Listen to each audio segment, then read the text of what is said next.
Ийхүү манай голдор нүдэнэхэд нэгэн царайлаг бүсгүй өдөөс нь ширтэж байв. За юу болсон бэ? Ээжээ гэж бодсноо. Манай ээж чинь нэрээ ийм залуу хүн биш штэ. Энэ хүн чи хин бэ гэж бодов. Тэгэд өөрхөн гарыг хартал нялга хүүхэд болсноо мэдэв. Үнэхээр их сандарч байсан ч өөрийнхөө үзүүлэлтүүдийг харсан чинь бүх үзүүлэлтүүд нь F болоод буурсан байв. Урд насандаа хөдөлмөрсөн бүх хөлмөр нь буцаад ресет хийгдсэн байв. Тэгтэл нэгэн үс сахландаа баригдсан аврах том хүн ордож ирснэ.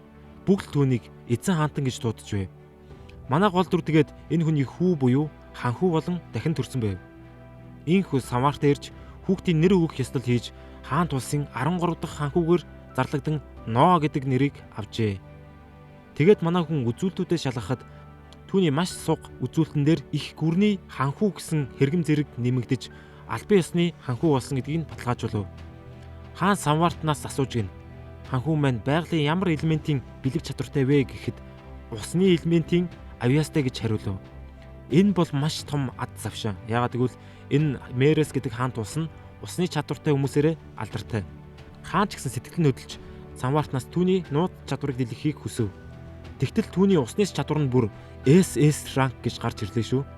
Дөнгөж төрсөн ирнэ ийм том үзүүлэлттэй байна гэдэг байж боломгүй тул бүгд багтан багшрав. Энэ домогт маш өндөр үзүүлэлт дөнгөж төрсөн хүүд байна гэдэг бол хаан эзэнтэнд баярлаад багтахгүй том бэлэг байв. Бүгд санал нэгтэйгээр дэлхийг эзлэх домогт нэгэн төрж байгаад мөхийн ясалцгаав. Яг л Чингис хааны нүж атгад төрснийг хуулбарсан юм шиг сүртэй юм болвоо. Өөр нэгэн сүртэй үйл явдал болсон нь энэ бичлэгтээ Melbet хамтран ажилласан байна. Коммент хэсэгт линк оруулсан байгаа. Зөвхөн тэр линкээр орон Fortress 1 гэсэн промо кодыг оруулснаар анхны сэнгэлтээрээ 100% урамшуул аваарай. Зөвхөн 21-ээс дээш насныхан зориулсан учраас эртлээ тооцсон хариуцлагатай байна гэдэгт итгэж байна. Ийхүү Ноо дахин төрсөн гэдгийг ойлгож нэг мэтгэд л 6 нас хүрсэн зогсож байв. Энэ Мерес хаант улс нь их шигүү ой модоор хүрээлэгдсэн бас домогт хуягт баатруудаар дүүрэн хаант улсын хувьд бол түүхэндээ хамгийн баян тансаг эд баялгаар дүүрэн ирүү ихэлсэн байв. Мөн манай хүн 13 дахь ханхүү учир өөр зөндөө ханхүүд нар байв. Тэд бүгд л мундаг баатарлагаараа хаант улстай алдартай. Ард иргэдэн ч гэсэн тэдэнд маш их хайртай байв. Тэгэд Ноо өөрхийн чадварынхаа нэг том нууцыг олж мэдэв.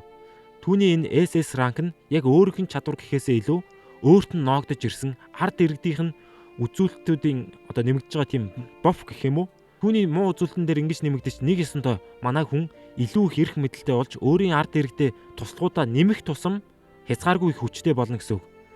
Гэрийн үйлчлэгч нар нь манай хүнд их унж тусдаг байв. Түүний насны ханхүүд нар нь бүгд их зантай дураараа байдаг атал манай хүн мангар боловсон бидээ арчаад явдаг байв. Яг л аль хэдийн нэг хаант улсын удирдагч болсон юм шиг хариуцлагатай явдаг байв. Тэгтэл хамгийн хөөрхөн үйлчлэгч нарын нэг Эвлин ирж Сентиний ханхүү болон 4-р ханхүүд нараа ирж Ноог дуудаж байгааг зарлав. Бас Ноог хоолой 50 идчихэд ирээрээ гэснийг дуулгахад Ноо гинт дотроо ууралж ийм том хэрэгэм зэрэгтэй хүмүүсийг хүлээлгэхгүй тулд шууд тэр даруй ханхүүд нарын өрөөлөө зүглэв. Ийхүү хаан ширээн залгамжлагч ханхүү Альберт болон 4-р ханхүү Хенрид очиж мэд солилцоход Альберт хайр дүүдээ нэгэн том бэлэгтэй ирсэн гэв. Энэ үед нэгэн сүнсэн зайтлаа айсан туслах жижигхэн авдар мөрлөн орж ирэхэд түүнээс нь маш их үхлийн энерги цацарч Ноогийн бүх биеэр хүүт таав. Альберт онгойлгохыг шаардахад авдрын дотроос маш их цэргүүдийн тарчлал үнэртэж харанхуй энерги өрөөг бүхэлд нь өмрөөд авав. Тэгээд бүр зөхөрсөн дуу хоолой чихэнд нь сонсогдож итгэж чадахгүй байхад Альберт ах нь миний авчирсан тоглоом чамд таалагдж байна уу? Наадхаа аваад үз чамд таалагдана гэв. Ноо энэ сэлмэнд хүрэх төдийд үхэж магадгүй гэж ботсон ч ирээдүйн хааны тушаал тул болох эрх түүнд байхгүй байв. Ноо эвтэйхэн сэлмийг авахад эхэндээ хүнд санагдсан ч хэвэн болов. Ингээд Альберт сэлмний тухай тайлбар хийж энэ бол хаант улсын хамгийн хүчтэй сэлэм Левиатан. Энэ сэлмийг эзэмших гэж оролцсон 120 гаруй хүн сэлмэнд хүрэх төдийд л үхсэн гэж хариулахад Ноо гүн цочролд оров. Чи энэ сэлмэнд хүрчээд амьд байна гэдэг чинь чи аюулгүй гэсэн үг ээ. Сэлэм чамайг сонгосон байна гэв. Бороо хэрвээ сонгогдоогүй байсан бол яах байсан юм бэ? Ноо аль хэдийн амьгүй татсан сармагчин болох байсан юм гэж үү? Хоёр ханхүү дүүгээ алах гэж оролцоод юу ч болоогүй юм шиг яваад өгөв. Гэхдээ энэ нь том зүйл байв. Яагаад гэвэл Ноо өөрийгөө маш онцгой нэгэн гэдгээд ах нартаа батлан харуулснаар багдахгүй тэдний итгэлийг олж чаджээ. Ноо дотроосоо галзуурах шахаж яаж өөрийг нь ийм аюулд учруулсанд итгэж чадахгүй байсан ч бүх зүйлээ дотроо хадгалж тэдний дургүйг хүргэсэн бол газар дээрээ л алдуулах байснаа ойлгож байв. Сентиний ханхүү болон дөрөвдүгээр ханхүүд нар ийм их хэрэг мэдлэлтэй байна гэсэн үг. Хенри тэгээд Альбертаас ийм аюултай сэлмийг ноод өгөх нь үнэхээр зүгээр үү гэж асуухад Альберт зүгээр дээ. Энэ сэлэм чинь хамгийн хариуцлагатай нэг нь байсан нь хамгийн аюулгүй гэж хэлв. Альберт ханхүү ноогийн дотор юу нуугдаж байгааг аль хэдийн олгоод мэдсэн байв. Мөн ноо өөрийн мэдлийн зүйлээсээ байнгын өвдөлт шанал мэдрэх нь түүнийг улам хурц удирдагч болно гэхэд Хенри Альберт ахыгаа биширч байв. Яагад гэвэл энэ нь маш том утгатай үг байв. Ноог ямар ч итгэл туслах нь түүнд утга шааж чаднаа. Бас түүнийг амар тайван ад жаргалтай байхын оронд байнгын ингэж амь тэмцэх ёстой гэдгийг үргэлж сануулж байх ёстой гэсэн далд утгатай байв. Орой болоход ноо өөрийнх нь нэгэн зарц зой маш гундуу царайлж явсныг харж анзааран юу болсныг асуухад үйлчлэгч минь би хувийн асуудалт бол ханхүүд хүндрэл учруулмааргүй байна. Та битгий санаа зов гэхэд ноо зүгээр хэлхийг нь тушаав. Зой эргэлзэж жагаад үннээ дэлгэхэд миний төрсөн нутаг хоолжой үер тавцсан тул түр чөлөө авч гэр бүлдээ очиж туслахыг хүсв. Түүний гэр орон тариалангийн талбайд юу ч үгүй уссан тул ээж нь үнэхээр хүн нөхцөлд байгаа юм байна. Тэгээд гэр бүлээ аврахын тулд ягаан гудамд очиж үнэхээр эмэгтэй хүний эцсийн сонголтыг сонгож хамгийн заван ажлыг хийх бодолтой байгаагаа хэлв. Нэг шалтгаан нь хааны удамд зүтгэж байсан үйлчлэгч нар тэнд их өндөр үнээр зарагддаг гэж дуусан учраас байв. Нооч юу гэж зөвшөөрөх вэ? Өөрийн мэдлэлд байгаа туслахаа харж хамгаалж чадахгүй бол маш том доромжлол шиг санагдаж түүнд хангалттай алтан зоос өгж ээжигээ дуудаж ордны хаалгачаар ажилд авах тухай хэлэхэд за өөрт нь ийм их үнц нь байхгүй гэдгээс айж өмнө нь сонсоогүй их мөнгө боломж олцсонд итгэж чадахгүй байхад ноо ордны хажууд эзэнгүй байшин байдгаа. Тэнд ээжтэйгээ амьдрахыг санал болгоход за яалтчгүй л өвдөг сөхрөн нулимсаа төвчиж чадахгүй нойд талархаж байдгаараа сөхрөн баярлснаа илэрхийллээ. Дөнгөж сая буудалд ажиллах тухай ярьж байдгаар газар тунсан байсан зой одоо бүр улсын хамгийн хастай нэгэн болчоод байна шүү дээ. Ноогийн хувьд энэ үйлдэлээр насан туршдаа үнэнч туслахтай болсноо мэдэж байгаа бөгөөд гэр бүлийнх нь нэрийг сэвтээсэн үйлдэл үйлчлэгчтэй хийлгэхийг хүсэхгүй байлаа. Тэгээд үйлчлэгч нарын ахлахыг дуудаж бүх зүйлийг хэлж тэр нутаг руу очиж газар нутгийг мөнгөөр ирэх мэдлэлтэй авахыг тушаав. Учир нь ийм гай гамшиг тохиолдсон үед тонуулч дээрэмчид дандаа гарч ирэн хамаг имийг талгалдаг болохоор тэднээс хамгаалах бодолтой байв. Ахлах болон зоо энэ хоёр үгэнд нь сэтгэл хөдлөж ийм жоохон ханхүү яаж тийм холын имийг харсанд аргагүй л биширцгээж байв. Ноод яг ийм зүйл урд амьдрал нь тохиолж байсан болохоор туршлагаасаа мэдэж байсан ч түүнийг хэлж болохгүй. Гэхдээ буутлар буюу энэ ахлах үйлчлэгч нь тэр том газар нутгийг худалдаж авах мөнгө яаж олох юм бэ? Маш их хэмжээний мөнгө орно шүү дээ гэв. Энэ бол ганц зойг эрхлүүлэхээс хол авсан их мөнгө байв. Ноо энэ тухай бодож амжаагүй байсан ч арга сөвөгчлэн хаанаас өөрт нь төрөхөд нь бэлгэлсэн газрыг зарах тухай хэлэхэд бодлоор хаанаас зөвшөөрөл авалгүйгээр шууд зарах нь маш том гэмт хэрэг байж болохыг сануулхад ноо цааж бүх хариуцлагыг өөрөө үүрхээ хэлж ямар нэгэн золиос гаргаж байж язгуурт хүн амжилтанд хүрнэ. Өөрийн эрх мэдэлд байгаа хүмүүсээ халамжлах нь бидний үүрэг гэж хэлэхэд бодлоор гүнээ талархал илэрхийлэн ажилдаа орохоор юу. Энэ бодлоор зойтой нэг ижил газар төрж өссөн болохоор түүний хувьд ч гэсэн маш том аврал байв. Маргааш нь бэлтгэлдээ орж ноо чадхаараа олон газар авах төлөвлөгөөтэй байхад дөрөвдүгээр ханхүү Хенри зочлон ирэв. Ноогоос Левиатан сэлмээ авч явж байгаа шалтгааныг асуухад ноо энэ сэлмэнд ямар нэгэн зүйл нуугдаж байгааг байнга мэдэрдэгч яг юу болохыг мэдэхгүй байгаа. Энэ аяллаараа туршиж үзэх бодолтой байгаагаа хэлэхэд Хенри энэ сэлмэн зөвхөн сонгогдсон нэг хүндээ л удирдагддаг. Байнгын эзнээс шалгаж байдаг шүү гэхэд ноо энэ сэлмийг удирдах сурахын тулд сэлмнийхээ итгэлийг олох ёстойг ойлгов. Тэгээд Левиатаныг зөв удирдах чадахгүй бол ноогийн өхөлд хүрж болохыг анхааруулчаад Хенри ах нь яваад өгөв. Ийхүү хол зам туулсны эцэс ноо үерийн голомтонд очиж нөхцөл байдалтай танилцав. Энд байгаа бүх барилга байгууламжууд нь авахын эцэсгүй балгас болсон байхад худалдаж авах хүн нь огт буураагүй. Ийм балгасыг асуудалгүй зөв зүгээр үеийнх нь үнэлгээгээр авахар байв. Ингээд зой ноо хоёр дүрээ нууцлан хүмүүс дээр очихоор явхад нэг газар хоол тарааж байгааг олж харав. Энэ бол хаан тулсын халамжаас гамшиг төрсэн иргэдэд өгч байгаа тусламж байтал муудсан ногоогоор хийсэн юм шиг бүр ямар ч амт хичээлгүй идэхий аргагүй байв. Тэгээд нэг ахмад настан ийм гамшигын үед хоол олно гэдэг нь өөрөө том ад завшаан болохоор байгаад нь талархаж байгаагаа хэлэхэд Ноо ийм хүнд цаг үед тэднээс ашиг гаргах гэж оролдож байгаа дарга нараас чихүүд сүрж байв. Төд бодлгүй хоолж оюун засаг дарга гэх юм уу? Нэг хүн гарч ирэн хоолнд нь хүслэг хийж огуудас хөргмээр байсан ч өөрөө идэхгүй болохоор чихний хажуугаар өнгөрөөж байв.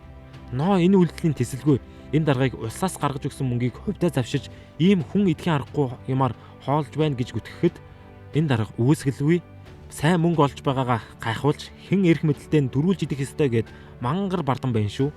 Ноо түнд үр дагаврын хэлж ностой гэмт хэрэг үлдэж байгааг нь сануулхад өөдөөс нь нусгай жаад үг сөрсөнд учиргүй уурлан сэлэм далайхад Ногийн сэлэм хайрцагнаас нисэн гарч ирээд Ногийн хажууд хөврөн тогтож Левиатан Ног туршихын тулд түүний бие рүү маш их хүчээ шахаж эхлэхэд Ногийн биеэр дүүрэн хар зүйл тодрон гарч яг л түүнийг дотроос нь идэх гэж байгаа юм шиг харагдаж байтал Ноо адреналиныхаа хүчээр сэлмийг атхан авч тэрхэн хооронд ноцолцоор удирдлагандаа авч чадав. Тэр даруй нөгөө даргын толгойг таснаа хаяхад бүх албатууд нь тулааны бэлэн байдалд орж Ноог харааж эхлэхэд Ноо тэднийг айлгахын тулд сэлмээрээ мангар хүчтэй савж авраг том нүх үүсгэв. Ноо өөрөө ч ийм их хүч гаргасандаа гайхаж тун удалгүй нэгэн хоёртнуудын ахлах хурж ирэн Ноог ханхүү гэдгийг таниад ямар том нүх үүсгэснийг хараад гайхаж сочров. Тэгээ шууд ханхүү дээр очин мэхийн яслж түүнийг ханхүү гэдгийг зарлахад энэ үйл явдлыг харсан хөлтэй болгон л түүнд мөргөж маш их хүндэтгэл болон айцыг илтгэж байв. Хааны удамд гар хүрэх нь маш том гэмт хэрэг учир язгууртан том албан тушаалтан байсан ч газар дээрээ цааслах нь зүй ёсны хэрэг байв. Ноо ч гэсэн хоёртнуудын ахлахад бусад энэ хэрэгтэй холбоотой мөнгө завссан эрх мэдлээ хэтрүүлэн ашигласан бүх албатуудыг зохих ёсны шийтгэлийг өгч эдгээр гамшигт төрсэн ард иргэдэд зохих ёсны хоол унд орон оромжоор хангахыг тушаав. Бүх ард иргэд түүнийг магтан багширч Ноо өөрийн нэрээ хаант улс даяар алдаршуулад амжив. Энэ үед Алберт ханхүү Ноод өгсөн Левиатаныг Ноо удирдах сурсныг сонсоод түүнийг нэлээд хэрэгцээтэй хүн гэдгийг баталгаажуулав. Үүний дараа ханхүү хаан дээр очиж хааны бэлгэлсэн газар нутгийг дуран мэдэн зарсан болохоор шийтгэл амсах нь гэхэд хаан эсэргээрээ магтаж цаашав.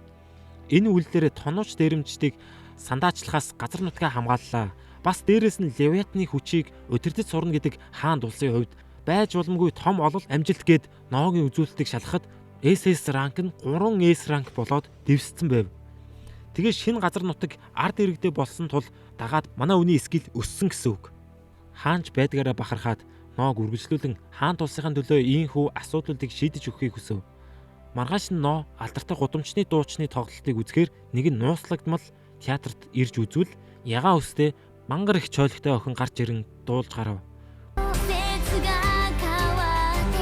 Бүх үзэгчдийн сэтгэл нь хөдөлж Ноод таалагдчих байсан ч энэ охины хувьд ямар нэгэн уянгалаг мэрэгжлийн техникүүд байхгүй ирнэ айгүй авьяаслаг дуулж маш нухацтай хичээж байгаа нь тод харагдаж байв. Тэгтэл 3 биерхүү гарууд гарч ирэн бөөн шүүгэн тарж эхлэв.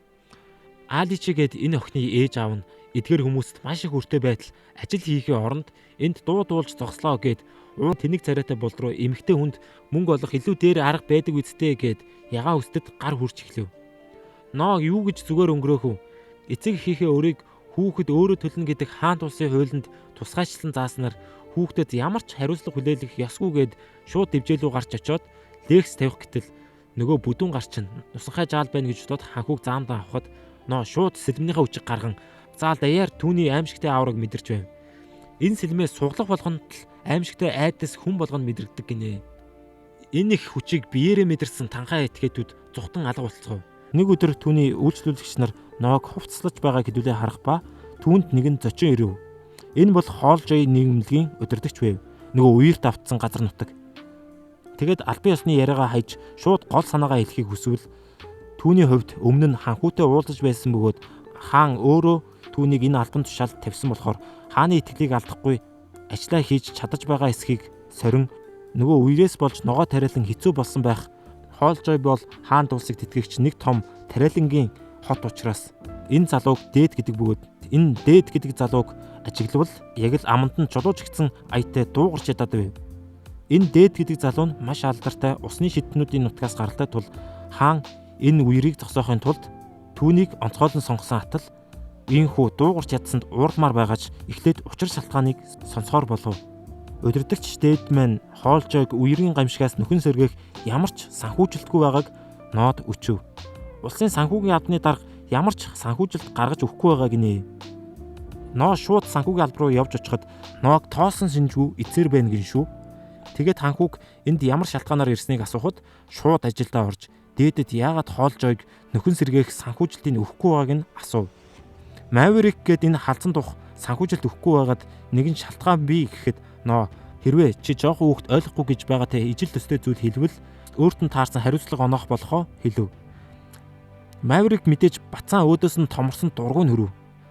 Тэгээд хааны зарилгаар энэ үерт өртсөн иргэдээс бүтэн жил татвар авахгүй байхаар болсон тул бидэнд өгөх ёстой байсан татврынхаа мөнгөөрөө хотоос сэргээн босгосон дээр гэхэд ноо энэ ямар ч авцалтаагүй шалтгаан бүксэндөө чихээ. Хаан биш дээ. Энэ үерт өртсөн хүмүүсийг мөнгөгүй болохоор нь татвараас чөлөөлсөн болохоос тэднийг ямар нэгэн мөнгөтэй юм шиг хандна гинэ. Чи намайг жаалхгүй гэж хандсаар байвал дараа нь маш их харамсах болно шүү гэд дахин сануулв. Гэтэл Maverick ярианыхаа сэдвийг өөрчилж маш илдэг царай гарган сэргээн босголтод мөнгө зарцуулахгүй байгаа шалтгаан бол хаанд болон хааны удмынхан зориулж зуны амралтын газар байгуулж байгаа. Тэгээ энэ газар нь тансаг зэрэглэлийн бараг бүхэл бүтэн хот болохоор ийм жижиг их сажиг юмд зарцуулах мөнгө байхгүй юм гинэ. Дээд харин цөхрөл давтан эзэн хааны нэр дурдгдсан тохиолдолд ханхүүгийн хийж чадах юм байхгүй гэж бодов. Гэтэл ноо уурлан хаантны нэрг чи өөрийгөө хаацалах шалтгаан болгон ашиглан гинэ. Чи сая ямар гэмт хэрэг хийснээ мэдэж байна уу? Хаантан үерт өртсөн ард иргэдийг аврахын оронд амралтын газар байгуулах гэж оролцсон гэж хэлэх гээд байна уу чи? Хаан үүнийг чи мэдвэл яахыг чи мэдж байна уу? Энэ бол эзэн хааны нэр үндэд занал хийсэн явдал гэхэд Maverick ашгүй сэрж газар сөхрөн очиж уучлалт гуйж гарваа. Тэгээд нэн даруй хоолжойд санхүүжилт гарган өгөхийг тушаав. Ноо юу ч болоогүй юм шиг үргэлжлүүлэн цайгаа шимжв. Дээд сая юу болсныг бүр ойлгож чадахгүй байв. Энэ жоохон 6 настай хүүхэд улсын хамгийн том албан тушаалтын үнийг үхтэл нь загналаа гэж үдээгээд өөрөө ноогоос айж энэ мөнгөөрөө чатхаараа хоолжойг нөхөн сэргээхээ амлав. Ингээд дээдэг гаргаж өгөхөд хаан өргөндөө дуудуулсан байв. Хаан тагтаа хоолсон шигээ. Ханхүүг тэр шуналтай сангийн сайдыг ялж чадсанд магтахад хааныг ийм хурдан олж мэдсэнд гайхаад асуухад хаан мэдээлэл бол хамгийн чухал зэвсэг гээд ноо дуулгартай нарахгүй тунгааж авав. Ноо өөрийн хийсэн үйлдэлдээ итгэл дүүрэн байгаагаа илэрхийлж хаан харин үргэлжлүүлэн ингэж ямар ч нөхцөл байдал зөв шийдвэр гаргана гэдэг маш ховор чадвар ба. Хүмүүс ихэвчлэн магтаад сайшаал тансаг амьдралд умбдаг.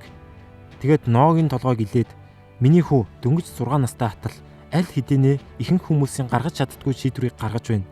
Одооноос эхлэн зам хатуу байх тул өөртөө олж авсан энэ айхтар их аюултай зэвсгээ тултал нь эзэмшихийг сануулж түүн зориулан зэвсгийн эрдэм заах багш дуудсан байв. Хаантны хэлснээр энэ бол хаант улсын хамгийн шилдэг сэлмээр тулалдагч гэхэд Хуягт Баатар Даниэл нэн даруй ханхүүтэй тулалдаж хүчин сорих зөвшөөрөл асуув. Ханхүүг шаваар авахад хангалттай чадвартай хэсгийг шалгаж байгаа юм гинэ. Нооч гэсэн хааныг Даниэлд ямар их итгэдгийг нь ойлгож өөрийгөө харуулж чадах завшаан гэж харав. Даниэл аврах том сэлмээ талайн ноог эхлээд дайрахыг хүсв. Ноо сэлмээ суглах гэтэл сэлмэн нэг л сонирн болчов. Эхний дайралтаа хийхэд түүнлөө өмнөх Левайтны эзэмсэгчдийн ой санамж урсаж эхлээд тулдаж байх явцдаа маш их тулааны мэдлэг чадвартай болсоор байв. Тэгэд хэдхэн дайралтаар Даниэлийн сэлмийг гараас нь мулталж Даниэл ялагдлаа хүлээн зөвшөөрч ханхүүд заах юу ч байхгүйгээ хаанд мэдгэдэв. Ноо аль хэдийнэ сэлмний их мастрын хэмжээнд очсон байна гин. Хаан баярсандаа инээж ханхүүг шагнахаар болов. Энэ жилийн Хуягт Баатруудын сонгон шалгаруултыг ноог зохион байгуул гинэ. Нооч дуртаяа хариуцан авав. Энэ бол түүний хувьд маш том завшаан бөгөөд мангар их авиас бэлэгтэй хүмүүс олж авах ганц боломж байв. Тэр Хуягт Баатруудыг хаант улсын хуулийн албан зориулан сонгох ёстой ч гэсэн чадвал өөртөө ч гэсэн хэдэн Хуягт Баатартай үлдэж чадхаар байв. Хаан тэмцээнийг ямар аргаар зохион байгуулах тухай ноогоос асуухад ханхүү өөрт нь нэг санаа байгаа бөгөөд олон нийтийн нүдэн дээр сонгон шалгаруултыг явуулахыг хүсв. Хаанч ханхүүг юу үснийг хийхийг зөвшөөрөв. Үүний дараа ханхүү зойтой ярилцаж тэдний хөдөө тосгоноос ч гэсэн тэмцээнд оролцох хүн ирнэ. Гэхдээ ганц л хүн жил бүр ирдэг гинэ. Ноо гайхаж яагаад заавал нэг хүн оролцуулах тийм дүрэн байхгүй штэ гэхэд зөө энэ хотын бүх юм маш үнэтэй. Хотлоо ирж буудлаад тэгээ тэмцээндээ оролцоод буцахад маш их мөнгө зарцуулдаг. Хоолж тэрийг хангаж дийлэхгүй гэв. Ханхүү харин хэдэн ч хүн оролцсон тэмцээнд оролцох бүх мөнгөний даахыг тушааж буудлаараа дуудан оролцогчдод зориулж зочид буудлын өрөө авахыг хүсэж бүр болохгүй бол тэдэнд зориулан түр оргонох оромж барихыг тушаав. Хоол хүнсний тухайд явж өөр худалдаачидтай тохиролцохыг зөвлөөд өөрөө Алан Брайантай уулзаж санал бодлоо хэлээд түүнээс хэрвээ худалдаж авахар бол ямар үнэлгээтэй байх вэ гэхэд Алан ханхуу зориулж үнэлгээ гаргаж өгөв. Энийг нь харахад л бүх юм нь маш хямдхан байв. Бүр хэтэрхий хямдханаас нь болоод Аланд худалдаачны хувьд ямар ч ашиг гарахааргүй мэт санагдаж байв. Ноо Алан шахаж ямар шалтгаан байгааг асуухад Хуягт Баатрын сонгон шалруулалтад зэрэгцээд ордны үйлчлүүлэгчдийн сонгон шалруулалт ч гэсэн бас болох тул тэнд ямар хүмүүс илүү сонгох нь сонирхож байгаа юм гинэ. Ноо шууд ойлгож Алан өөрийнхөө огтоос ордонд оруулж мэдээлэл цуглуулах зорилготой байгаа эсхийг асуухад Алан сандарч түүний хувьд хаантан руу аль хэдийн тиймэрхүү бэлэг илгээсэн тул ерөнхийдөө хааны удамтай аль болох ойр дотны харилцаа тогтоох сонирхолтой байгаа юм санджээ. Ноо харин иймэрхүү тоглоом таалагдж байгаа тул Аланд ордон руу үйлчлэгч охид шахахт нь туслахаар болов. Гэхдээ тэр охтууд Ногийн шаардлагад нийцэж байх ёстой тул Алан талархаж түүнд таалагдах охин заавал олж өгөхөө амлан Сидней рүү нүдэрээ ирмэв. Мөн ханхүүгийн итгэлийг олж авахын тулд өөрийн дэлгүүрүүдээр ханхүүгийн бэлэг тэмдгийг хадвал ямар вэ гэхэд Ноо нэгэнд миний нэр хүндийг ашиглах сонирхолтой байгаа бол нэр хүндэд зэвтэй зүйл хийхийг хатуу өргөлөв. Ийхүү гэрлүүгээ харж явах замдаа үзүүлэлтүүдэд харахад Брайан Аланыг өөрийнхөө туслахаа болж авснаас болж түүний нэлээд олон үзүүлэлтүүд нь нэмэгдсэн байв. Гэтэл түүний усны чадвар нь ягаад ч юм 3S байснаас 1S болж буурсан байв.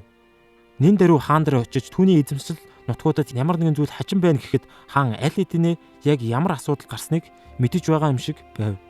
Яг юу гэдгийг мэдэхгүй ч хаанд таамагласан юм байв. Тэгтэл нэгэн илж ирж хаантны чихэнд шивнэв.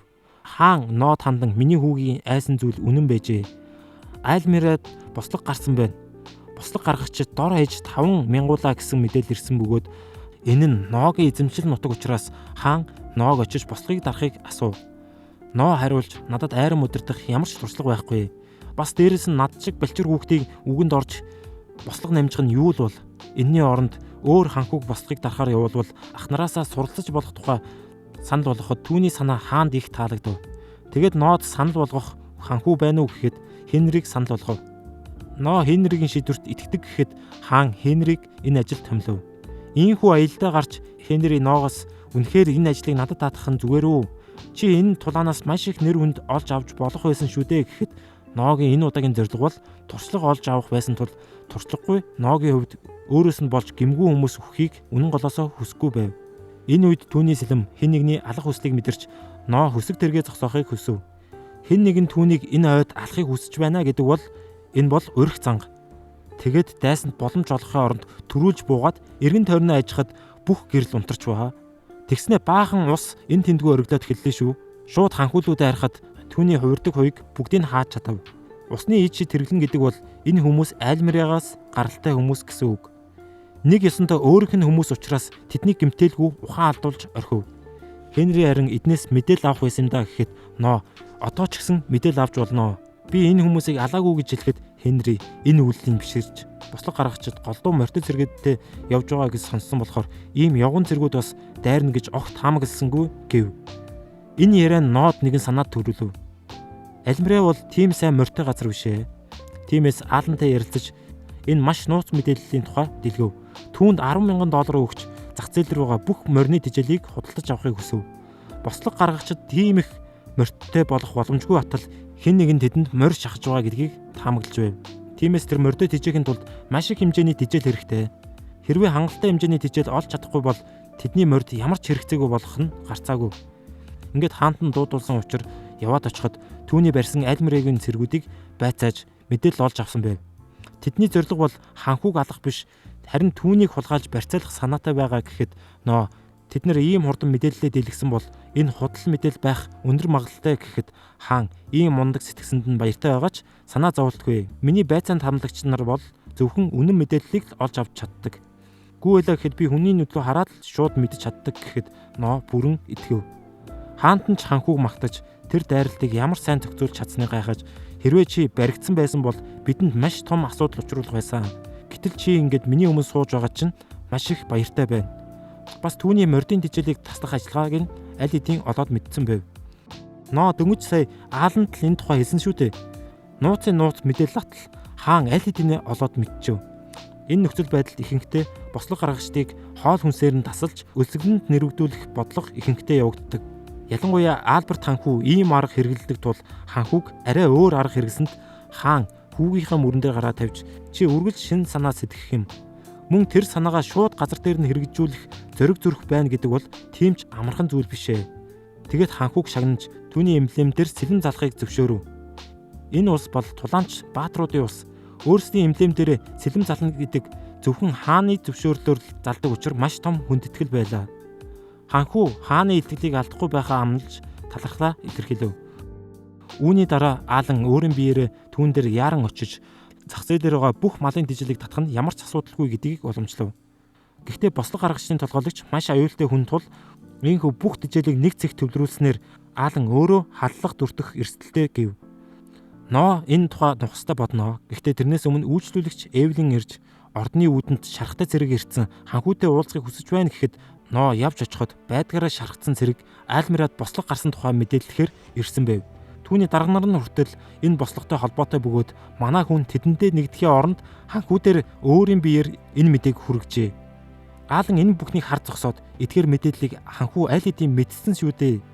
Энэ цэрэг чинь үн цэнэ алдсан мэдээлэл хүргэхийн тулд амиа шал дэмий золионд гаргаж гэж бодоход ханхүү шархсан цэрэгт гүнээсээ талархснаа илэрхийлэн үйлчлэгчээ түүний шархыг боохыг хүсв.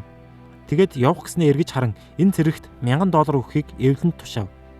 Энэ эрийн үед $1000 бол амьдралаа өөрчлөхөд хангалттай их мөнгө тул Аалан яагаад ханхүүг үн цэнэ алдсан мэдээллийн төлөө ийм их мөнгө зарцуулж байгаад нь гайхан асуув.